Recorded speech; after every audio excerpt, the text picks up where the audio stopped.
China's Xi redraws geopolitical map, embracing Putin, Modi.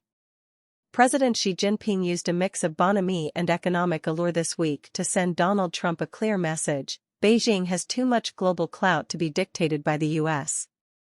Cameras captured the Chinese leader in a rare, unscripted huddle on Monday with Vladimir Putin and Narendra Modi, his most powerful partners in resisting America on the world stage, at a summit in the Chinese port city of Tianjin.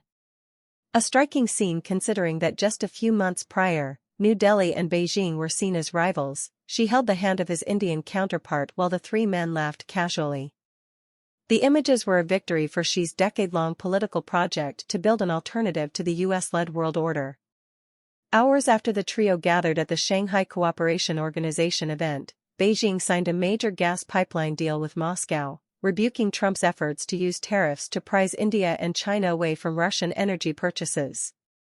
China has developed and sequenced its messages perfectly, and the optics of Xi, Putin and Modi embracing each other are coming sharply into view, said Joseph Gregory Mahoney, a professor of international relations at Shanghai's East China Normal University.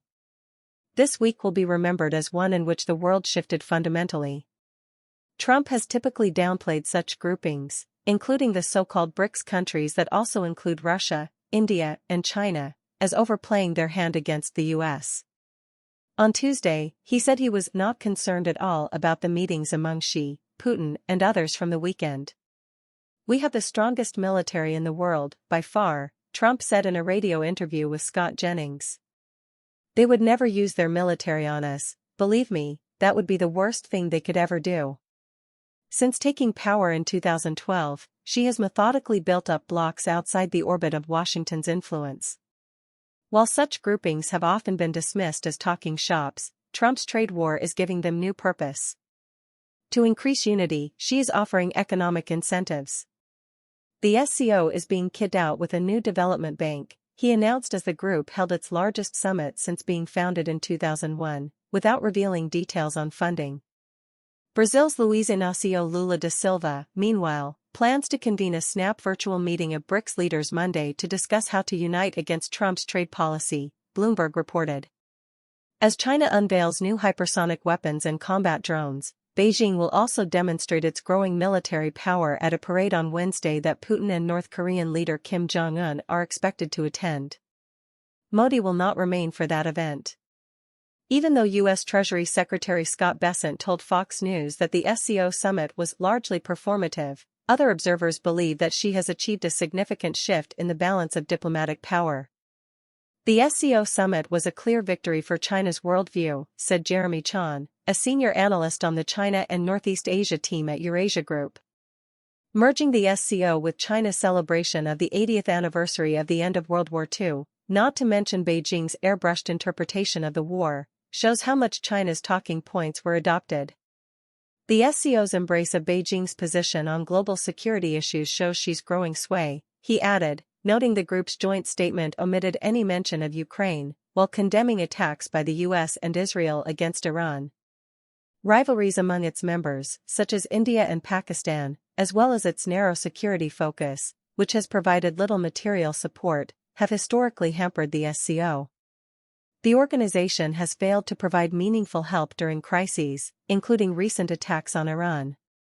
Similarly, talk of establishing a BRICS currency has failed to get off the ground and attracted the ire of Trump, who threatened tariffs if such a development got underway.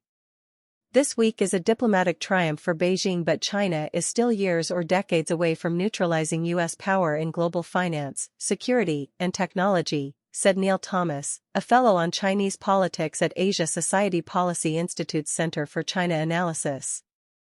Beijing still can't offer the type of security guarantees and open economic architectures provided by the United States.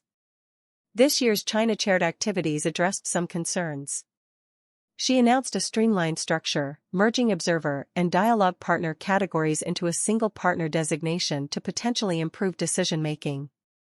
More substantively, members agreed to establish an SCO development bank, a concept discussed for years but only now approved.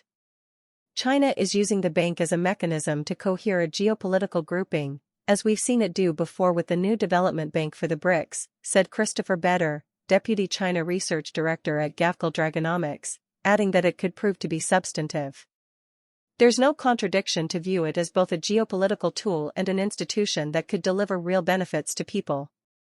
She outlined other proposals to boost the economic support of members, including increased investments, loans to partners and grants to member states. This week, China also announced that it would test visa-free entry for Russian citizens, bringing a program to its no-limits partner that had been available to a variety of European and other nations for months, if not years. While the Trump administration has touted Russia and China as natural enemies, the reality is that at a time of conflict with the U.S. they need each other, according to Alexander Gabov, director of the Carnegie Russia-Eurasia Center. Xi Jinping is in the driving seat, he added. And asymmetry where China can cherry-pick what it wants in the partnership and set the conditions is